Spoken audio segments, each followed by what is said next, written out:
barbecue today is one of the most popular pastimes in any community. Bring the whole family together and have a good time around the barbecue grill, roasting up some, delicious cuts of meat. The barbecue might seem very intuitive, but does have a very particular story, involving a certain group of semi-piratical hunters and frontiersmen of the 17th century Caribbean, known in French as the Boucaniers. The word is better known by its English form of Buccaneer, though this would swiftly come to mean the various pirates and privateers that haunted the Spanish colonies. In French, Boucanier specifically meant the hunters, whereas the pirates were called Flibuste. But the hunters were also known as chasseurs, simply meaning hunters, and the English usually refer to this colorful group by this sadly ambiguous and not so illustrative label. As for the word barbecue, it stems from the Spanish barbacoa. It could refer to any meat roasted on a grid, but also various sorts of dry, cured meat, eaten as a preservative. But the Spanish did not invent the barbacoa. It came from the language of the Arawak, the previous inhabitants of the Caribbean. It has traditionally been believed that the Arawaks were the first humans to settle the West Indies, but modern research has proven that they supplanted an earlier wave of colonizers, possibly by disease or violence. However, the Arawak were generally peaceful, and owing to the hospitable climate, they had little need for clothes or permanent dwellings. Food was plentiful and could be foraged without much effort. All in all, life was nice and comfortable. Then, the Carib nation attacked. Native to the southern continent, they paddled their way to the Caribbean in dugout canoes. They fell upon the peaceful Arawaks, conquering the southern islands, and made a habit of cannibalizing their hapless victims. Limbs were roasted upon a certain grill now familiar to us, the barbacoa. It was scarcely similar to the modern barbecue. The grating was made from green sticks, placed 2 feet above the fire. These fresh sticks were less likely to burn, and upon this grill, the meat was either roasted or cured into preservatives. However, human meat is said to be tough and brackish to the taste, altogether disagreeable. It was unlikely that the Caribs ate their victims to stave off starvation. There was plenty of fresh fruit and fish. They were excellent spearfishers, even being known for hunting sharks. Instead, cannibalism was a ritual practice. The Carib would also keep the rendered fat of their victims inside of gourds, as a grim sort of trophy. By the 15th century, the Arawaks had been chased into the mountains. When the Spanish arrived by the turn of the century, the coasts were dominated by the Caribs, and they were not receptive to the newcomers. The Spanish in turn used the Caribs' cannibalism as a reason for killing and enslaving them. They even used bloodhounds to track them down and devour them. The damage which a dog can do to a man is terrifying, and to the Carib, these 4-legged alien monstrosities, making eardrums burst with their savage barks and frothing at the mouth, must have been like demons.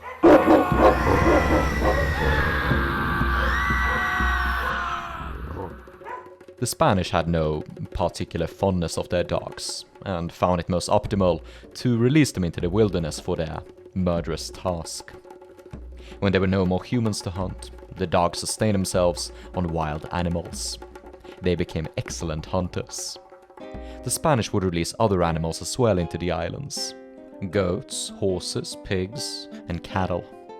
The plan here wasn't to feed their puppies, but rather for the animals to propagate, in order to provision future generations of Spanish settlers and sailors. You see, basically the moment Christopher Columbus got back home to the Old World, the Spanish and Portuguese, sponsored by the Catholic Pope, cut the map in two and said, everything beyond this line belongs to Spain, and everything beyond this line belongs to Portugal.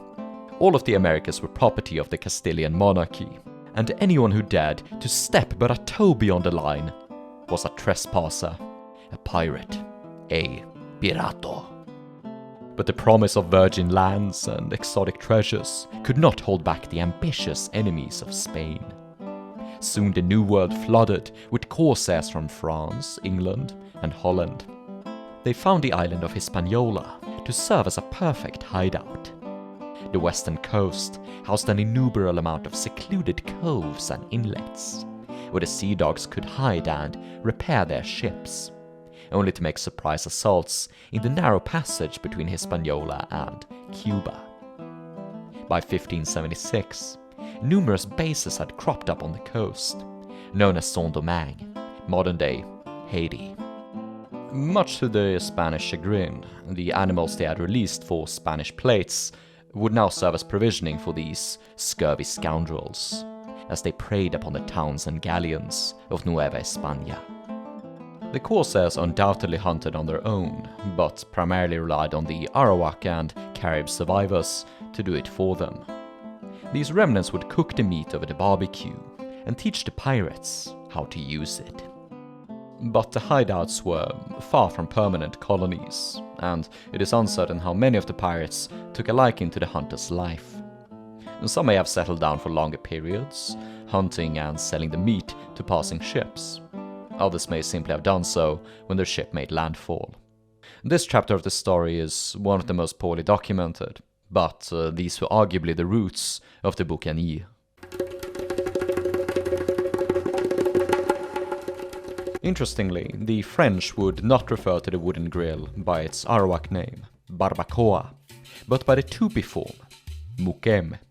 In the Tupi tongue, B and M are interchangeable, so you can see how mukem would have become boucan.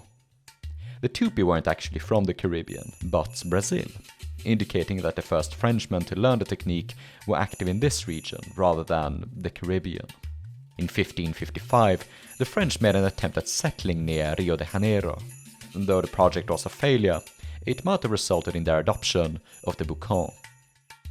The word was quite flexible and could mean multiple things. Buccaneer was the hurdle and fire over which the meat was smoked. Le boucan was the site where the curing took place, and the hut where the Buccaneer was kept. The meat could be called boucané or boucan, which could also mean a celebration, akin to the modern barbecue.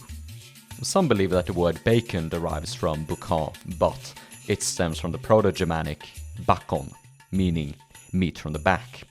Anyway, the uses of the boucan became Boucanier, and in English, Buccaneer. The word barbecue also had multiple meanings. It could be used as an adjective, say barbecued pig, as a noun referring to the meat we're making barbecue, or a noun referring to the wooden frame.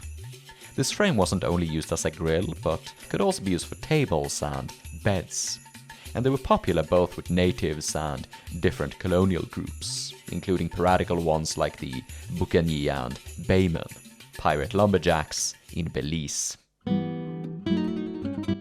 Though the French and English had operated in the Americas since the early 1500s, no successful colonies were established until the next century.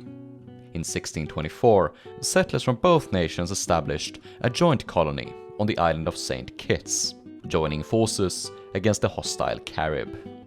5 years later, they were ousted by a Spanish expedition. A significant number of refugees fled to the island of Hispaniola, specifically the island of Tortue, which had been used as a temporary base for smugglers and pirates for the past few decades. A common myth is that homosexual relationships were common among the early Buccaneers, owing to the lack of women. However, this wave of colonizers arrived with their families, including wives and children. The myth of gay marriage comes from a misinterpretation of the matelotage, or consortship, a civil bond where two men would agree to share their possessions. Whilst this certainly could have been signed between two men romantically involved, it was more so a business arrangement, usually between two men wishing to diversify their economy. One of them would often hunt, whilst the other pirated or farmed, but some would go on expeditions together. The men were primarily active as hunters, buccaneers, and would cross the channel from Tortue to Hispaniola in dugout canoes, searching for wild game. This nascent community was further bolstered by a diverse number of adventurers, shipwrecked sailors, and escaped slaves, people of all creeds and colors, even though the core remained Norman French and Anglophone. But peace would not last, and the Spanish were soon made aware of the Tortue incursion. Even though these first settlers seemed to have been relatively peaceful, Tortue had previously been used as a base of pirates, mutineers, and escaped slaves, so no risks could be afforded. The Spanish attacked while most of the men were away hunting, killing instead the women and children, and setting up a permanent garrison on the island. The survivors went full guerrilla mode, retreating deep into the interior. The wilderness shaped them into rugged survivalists, even though the odds were stacked against them. Their Spanish equivalent were the matadors, meaning killers. They were usually criminals from the old world, sentenced to hang but graced by the monarch and deported to the colonies. Accompanied by 1 or 2 slaves, they shunned the use of firearms, as it would damage the skin of the animal. Instead, they rode up to the bulls on horseback, hamstringing them with a hoxing iron, a 15-foot pole fitted with a curved blade of 7 inches. The coup de grace was delivered by lance or a long knife, directly to the throat. Elegant, but dangerous. A bull could kill 2 or 3 horses before being taken down. To the Spanish, it was worth it. Their doctrine demanded that the beasts were hunted in moderation. They only hunted bulls and old cows, leaving the young cattle to breed and preserve a stable population. For all of the Spanish faults, this was very reasonable, and sadly, they were proven right. When Jamaica was lost to the English in 1655, the occupying soldiers hunted the wild cattle without restraint, driving them to extinction. William Dampier, the piratical author, wrote how utterly dependent the Franco-English pirates were on the wild animals supplied by their Spanish enemy. Los matadores preferred to ambush the hunters while they were sleeping, leaping out of the bush with a sudden cry of "Santiago!" But the Boucaniers had some tricks of their own. Their favorite weapon was a long musket, usually taller than the average height of the period, aptly called the fusil Boucanier, Boucanier or Buccaneer gun. The longer barrel was said to provide greater accuracy, but this was most likely a result of extensive training. It was said that they practiced by shooting oranges from trees, and according to one legend, a Boucanier could hit a piece of 8 at 75 yards. But, owing to the relative inaccuracy of the musket, such a shot would have been nigh impossible. Still, the Boucaniers were renowned marksmen and jungle fighters, and their skill with the long musket would give it a prestigious standing, until around 1750 when the supposed accuracy was disproven. But the Spanish were not stupid. When the Buccaneers shouldered arms, the matadors would hit the floor, only to get up and charge while the Buccaneers reloaded. So the Buccaneers had to adapt. They fought in pairs, probably their concert ships, one man aiming whilst the other fired and reloaded. They would develop quick loading techniques, being able to recharge within 15 seconds. Key to their musket tactics was their early adoption of the flintlock mechanism. It seems that some of the early hunting arms were matchlock and wheelock, but these designs were less suitable in the rugged terrain. The former requires a lot of match, the latter maintenance. The flintlock was more flexible, and Caribbean colonists were described as using it as early as 1630. In lack of wives and sons, the Buccaneers would have to find new friends. But they soon found a competitor for their game in the bloodhounds, which the Spanish had released into the wilderness some 100 years prior. The dogs had been forced to sustain themselves on wild game, and generations later had bred themselves into the perfect hunting dogs. Of the breed Lebreles de Presa, they had long flat heads, sharp muzzles, and thin bodies. With a savage air, they were swift at hunting and chasing. The Boucanier took one look at these monsters and thought, "Hey, cute pupper." They would kidnap the pups from their wild mothers and nurse them into the perfect companions. Some Boucaniers would, later on, even make a living just from breeding the dogs and selling them. But the dogs still had their manhunting instincts. They were likely used to fight the Spanish, and a few decades later, Buccaneers participated in King Philip's War, where they used dogs for tracking down Indians. The Buccaneer was self-sufficient, and if they needed additional provisions like alcohol, clothing, powder and shot, they would buy it from passing ships in return for cured meat, hides, horns and tallow. The skirmishing continued through the 1630s, the advantage swinging back and forth like a bladed pendulum. The Buccaneer took back Tortuga, and then the Spanish returned, and the Buccaneer fled to the woods. At several points, the frustrated Spaniards even tried to end the Buccaneers by killing off their game indiscriminately, but this had undesirable consequences. In lack of game, the Buccaneer would either turn to piracy, or they would settle down as farmers, forging the beginnings of permanent habitations, which, for the Spanish, was arguably worse. They saw the Americas as their private property, and it's one thing to have some bums drinking on your lawn, and another to have them squatting in your shed. As pirates, the Boucaniers would join ranks with the filibusters. They often operated in small boats, the likes of barks, canoes and piraguas, often ignored as fishing boats until it was too late. Pirate companies decided Boucanier for their marksmanship, able to pick off helmsmen, officers, and the best fighters aboard enemy ships. As aforementioned, their marksmanship popularized the long hunting musket, leading to the Buccaneer gun becoming the favorite weapon of pirates, and the maritime scene as a whole.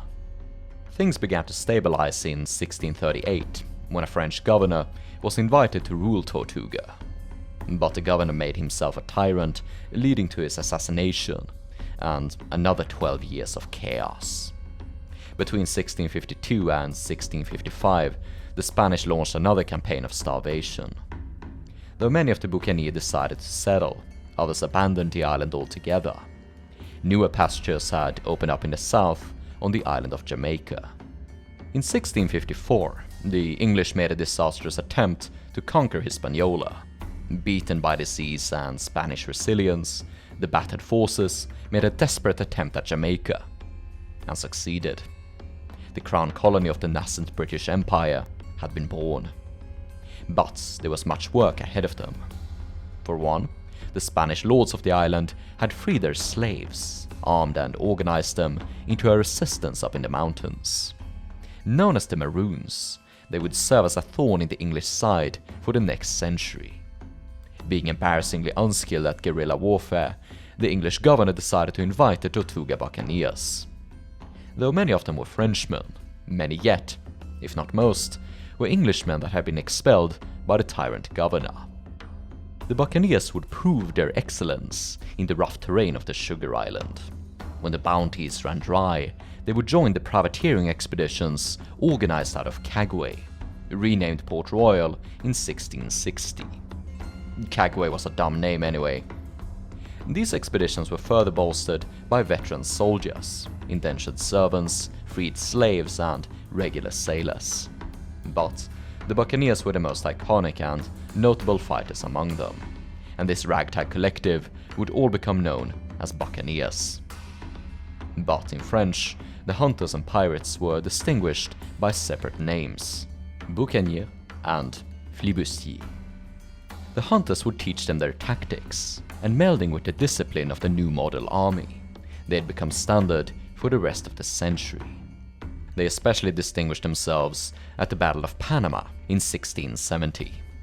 Henry Morgan's 1,000-strong army, primarily consisting of pirates and militiamen, was spearheaded by a skirmishing formation of hunters. The Spanish attempted to disrupt the Buccaneer line by sending a cattle herd against them, but the experienced hunters quickly picked off the cows and sent them routing. Meanwhile on Hispaniola, some semblance of order had finally been established in 1664, when the French West India Company assumed control over the scattered Boucanier camps and plantations. The nascent colony of Saunders was further bolstered in 1671, when peace was signed between Spain and England. The Buccaneers were now without a job, but plenty of employment was to be found in the French possession. Their conflict with the Spanish would continue for the next few decades. Buccaneers of all colors would use Saunders as a base, but stability had also made hunting more profitable than ever. A quick note before we continue with our story. I said in the previous video that the channel has not been performing well recently, and that the channel is dependent on constant viewership in order to continue. And thanks to the immense support from you guys in the form of comments, upvotes and subscriptions, the video has really picked up and become my second most popular video of this year. Yet. So, let's keep it going. If you enjoy these videos and want to see more, liking and commenting does have an effect. And if you want to be notified of new releases, it is crucial that you click the subscribe button and notification bell, because the algorithm is seemingly quite dodgy at showing you these videos. You can also join the Discord server to get ping notifications of new releases. Thanks again to all of the previous donations. These help out immensely, especially on Patreon, where you can enjoy these videos as they are intended. No ads, no sponsorships, and no annoying messages like this one. Now back to the hunters.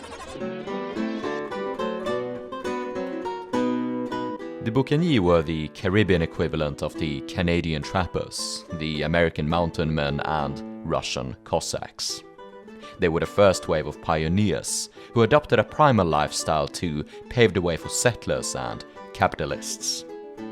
Whilst they have been largely forgotten in the Anglosphere, despite their importance in colonial and culinary history, their importance was recognized in 17th century France. Louis XIV himself was heavily invested in colonial affairs. One of his mistresses had spent time among the Buccaneers, and he salivated for adventurous stories of those rugged frontiersmen.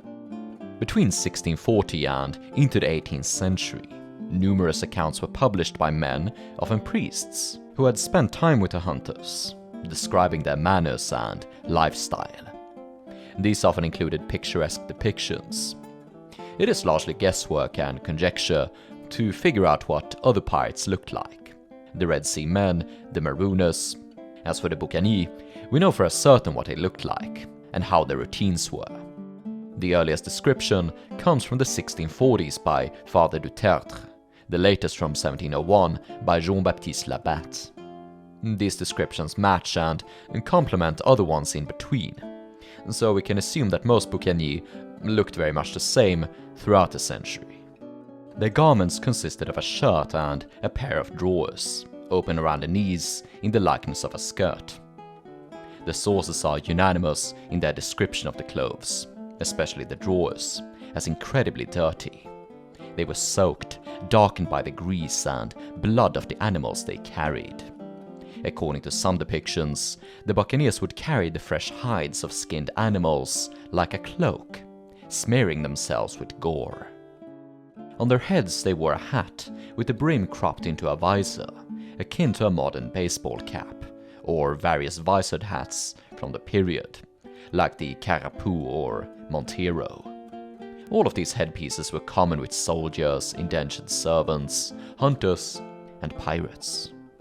It could provide shading when taking aim, and the brim could be flipped around when necessary. Around their waists, the Boucaniers tied sleeping bags or mosquito nets. These were cast over the eyes when sleeping, to keep the insects away. You might wonder how they kept the gnats away during sunlight. They smeared their faces with lard.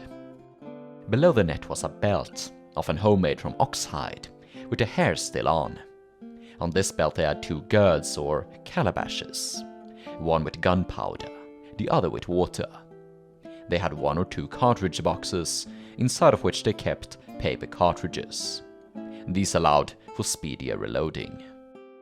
Then they had pouches, often made of crocodile skin, in which they kept a bayonet and 3 or 4 hunting knives, used for butchering, cutting, skinning, and were usually made in Flanders. Finally, the belt had a scabbard holding a machete or cutlass, used for fighting or cutting vegetation. This might seem like a lot of heavy items, but the belt would rest neatly upon the hip bones. Furthermore, they might not have carried all of the equipment at once, and could have distributed it between the members of a party, but this was the equipment they had available. Their shoes were called souliers de cochon, meaning pig shoes. They were made from the hunted pigs, sometimes ox. When the animal had been skinned, the foot was stuck into the piece of hide that covered the animal's leg. The big toe was placed where the knee was, and tied together with sinew. The shoe was then dried, and the toes would have a curved appearance. According to Labat, these barbaric shoes were of surprisingly good quality. As for their iconic musket, it has previously been described in detail. They were supplied by the French West India Company and produced in the gun shops of northern France. During the 17th century, it was fashionable to keep either a clean shave or grow a moustache. In most illustrations, this is how the Buccaneers appear. But, according to the journals, the hunters had long beards and long, unkempt hair. Grease, filth, and blood would often harden their hair into locks. Others tied their hair. They were heavily tanned, and one can only imagine the smell of these bloodied, sweaty, filthy men, greased up with animal fat to keep the insects away. Based in the ports of Saint-Domingue, the Buccaneers traveled in small parties and spent months out in the wilderness. According to Sieur de Montpellier, it would take them about 2 years to become expert woodsmen. They operated out of camps, including lodgings and the smokehouse, these often located deep in Spanish territory.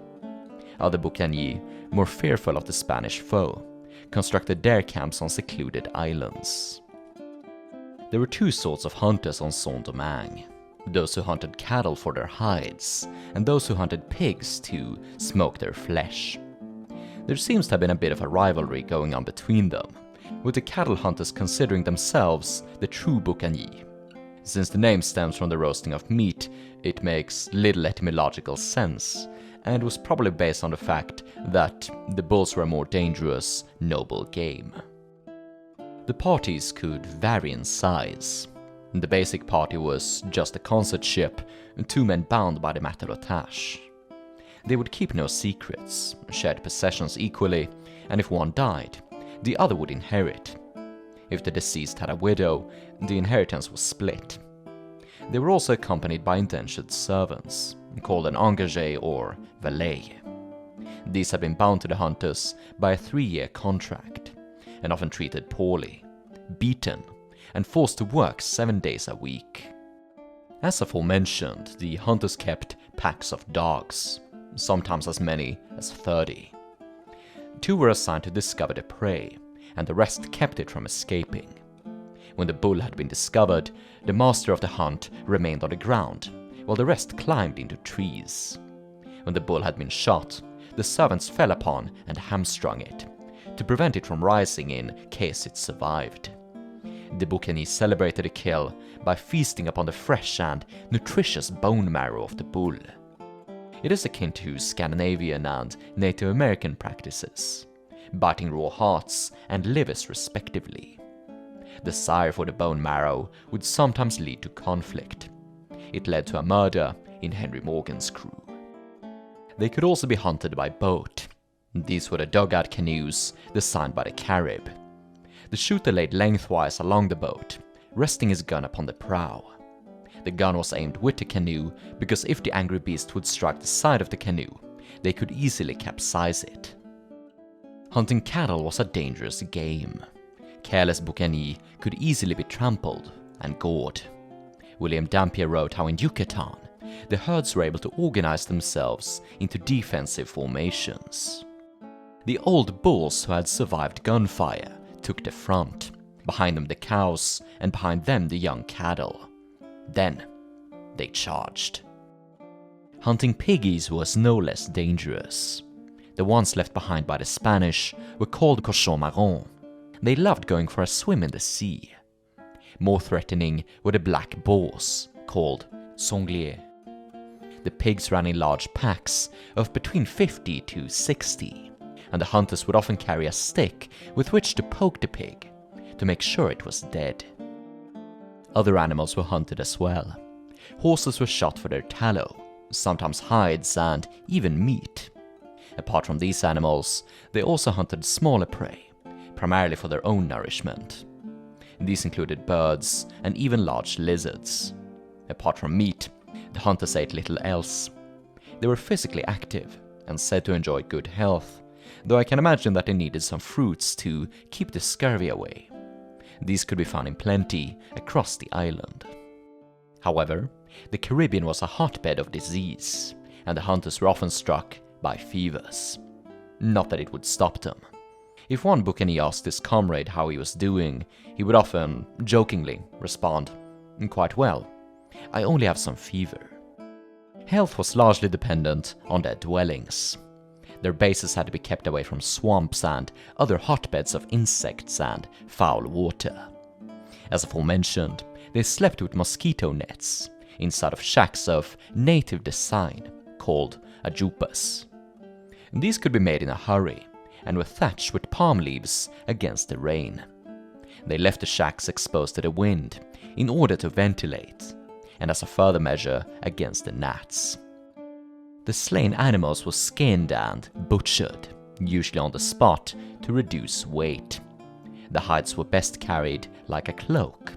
Some hunters were even able to kill the bulls without using a gun, resulting in high-quality skins unpierced by bullets. A mixed-raced man named Vincent de Rosières shipped 100 hides to France, only 10 of which were damaged by musket balls. The skins were stretched out on the ground, held up by a number of pegs. It would take weeks, if not months, for the hides to cure. Every now and then, worms had to be beaten out of them with sticks. When the hides were ready for shipment, they were soaked in salt water to kill the remaining worms, folded up, and spread out again to dry. When dried, the hides were ready to be shipped and sold. As for the meat, it was cut into long and thin strips, about 1.5 inches thick, up to 6 feet long. If the meat was to be sold to ships, it was usually salted for a few hours up to a day, to help it preserve longer. When ready to be cooked, it was placed on the wooden boucan inside of the smokehouse. The bones and hides of the slain animal were thrown into the fire, believing it added flavor. The result was a hard, bone-dry piece of leathery meat, brown in color, and known as boucaniers or barbecue, sometimes jerk, as in jerked pork. This is the origin of jerky, derived from the South American charqui, referring to wind-dried meat. The boucanier was kept tied up in bundles, and could last for up to 6 months. In spite of its appearance, it had an excellent flavor, and when soaked in warm water, would turn to a pleasant red color, and could be cooked in a variety of dishes. At any point during their expeditions, the hunters might be assaulted by the Spanish. A special force was assembled in Santo Domingo, consisting of 5 companies, each of 100 men. Only 50 of them were active at once, whilst the other 50 tended to civilian affairs. So the French nicknamed them La Cinquantaine, meaning the 50. These soldiers were professional cavalrymen, dressed up in leather jackets and marine helmets of iron or leather. Though a few of them carried arquebuses and fought on foot, most of them preferred lances and rode in on horseback. In 1663, a Flemish veteran of the Low Countries, Wandelmoff, was put in charge of 500 lancers and sent into Saint-Domingue. They intended a surprise attack, but the Boucaniers were warned beforehand. The hunters were cornered in a gorge upon the Savane Brûlée, where they were forced to make a stand of the hasty preparations. As the Spanish charged, Wandelmoff was killed in the first volley. Having sustained 25 losses, the Spanish fled. For the next few decades, conflict between the hunters and Spanish were limited to skirmishes. Maybe the Spanish should just have left them alone. They just wanted to grill, for God's sake. Owing to their combat abilities, the Boucaniers could always be mustered as a militia for defensive or offensive operations. When the colony came under attack, they were called upon. They could be recruited for privateering expeditions, or for hunting runaway slaves in the interior, even to counter slave uprisings. Around 1679, a former Spanish slave named Padre Jean began recruiting slaves for an uprising. Padre Jean, most likely Padre Juan, or Father John in English, had escaped to Tortue after killing his Spanish master, and was granted liberty by the French. By betraying the French and starting a race war, he was hoping the Spanish would take him back. He was joined by 25 slaves, many of whom had been kidnapped from the Spanish.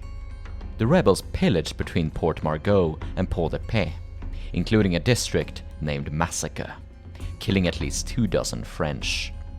Not being strong enough to assault Port de Paix itself, they fled to Tarare Mountain and built themselves a wooden fort, from whence to recruit more runaways. The current governor, Poincet, was a skeptic of slavery, not out of any racial sympathies. He believed that slavery took away white jobs, and he recognized that an increase in slavery and maltreatment of slaves would eventually result in horrible violence. He wanted to reduce it, if not flat out end slavery, on Saint-Domingue. But, for now, he had to play the cards he was dealt. Knowing the difficulty of the terrain, he hired a party of 30 Boucaniers as they came back from their hunt. They quickly assaulted the fortress, killing Padre Juan and 6 of his followers.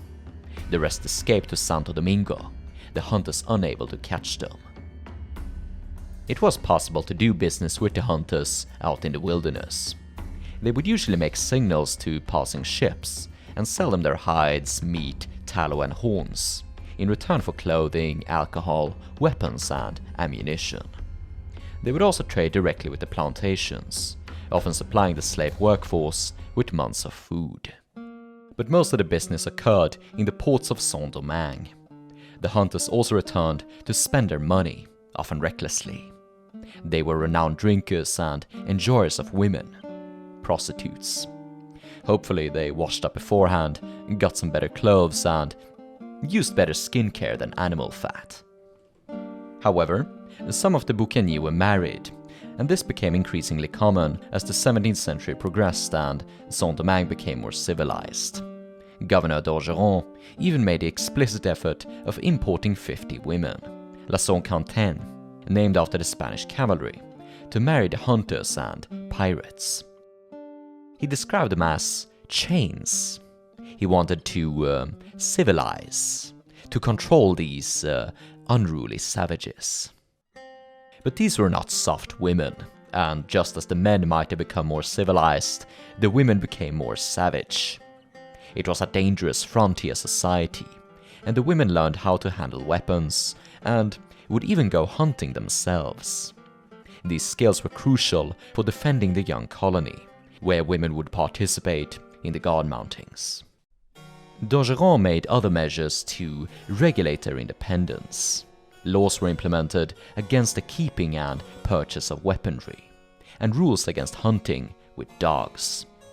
Whilst this might seem like a literal 1684 moment, it was necessary to prevent the destruction of certain animals that the colony relied upon, like the pigs, who were almost driven to extinction at one point. As the 17th century grew into the 18th, Saint-Domingue became increasingly controlled and civilized. The wild filibusters, though participant in the War of Spanish Succession, were mostly reined in, apart from a few wildcards. The Boucaniers became less involved with piracy. In 1720, pirate Captain John Rackham kidnapped a pair of French hunters from the colony, presumably Boucaniers. These gentlemen would later testify at his trial, and was seemingly let go. Rackham was hanged.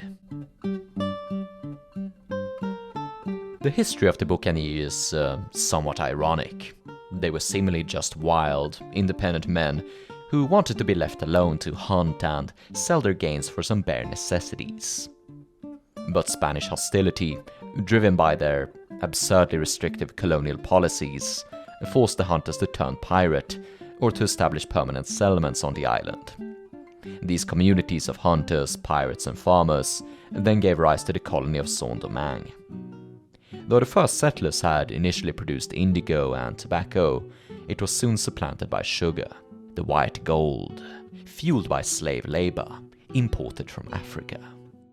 To keep the green arrow up, the slaves were treated brutally. Though there had been skeptics of slavery, like Governor Poinsett, their voices went unheard over the jingle of gold. And what followed was a century of depravity, greed, and misery. However, Poinsett would prove a prophet when the slaves finally revolted during the Haitian Revolution, resulting in the near-total massacre of the colony's white and mixed-race population. Though Haiti won its independence, heavy debts were incurred upon it, and the country has, for different reasons, been struggling ever since. So was the story of the Boucaniers fascinating and perhaps even inspiring? Hell, they popularized the barbecue. It must be remembered how entangled they were in this brutal chapter of colonial history. The use of the word barbecue to mean a social activity of an outdoor feast with roasted meat or fish can be traced to 1733. The use of barbecue for a grill comes from 202 years later. So, there is a significant gap between the wooden grills and proto-jerky of the Boucanier and our sunny Saturday treat. So, to finish up, let's look at a Boucanier celebration, described by Jean-Baptiste Labat, who sailed with pirates and lived among those rebellious hunters. The feast was called Couchot Boucanier, roughly meaning pig barbecue. It was described in detail by Labat. A freshly hunted pig is cut open and laid whole upon the barbecue. Late arrivals were obliged to make the grill itself. The belly of the pig was filled with lime juice, salt, and crushed allspice. While the pig is cooking, the company goes about hunting birds or collecting leaves. No plates or cutlery is allowed. You eat from the leaves with your fingers and a knife. Wild birds are shot, cleaned, and roasted inside the belly of the pig. Each person is given a small bowl made from leaves in which to keep their gravy. This gravy is mixed with lime juice, pepper, salt, and pimento to make a dipping sauce for the meat. The master of the boucan cuts the pig and serves everyone their portion. Law compels that there is plenty of drinking. As many as 20 guests could attend this celebration, and the slaves were given the leftovers, provided they were any. Now I'm hungry. A lot of you watching engage in various forms of creative endeavors, ranging from novel writing to game design. Some of you have expressed interest or contacted me for consultation in your projects. So with the advice from one of my clients, I have set up a Fiverr account where you can now hire me to consult on your project. I offer research, proofreading, editing, and critique, or we can just spitball ideas. You'll find a link in the video description or pinned comment below, and if you have any questions, you can just send them by email or Discord. Otherwise, support Gold Gunpowder by liking the video, leaving a comment, subscribing and clicking the notification bell, monetarily by buying some merch, or becoming a Patreon supporter, where $1 a month gets you early, ad-free and sponsor-free access to all of my videos.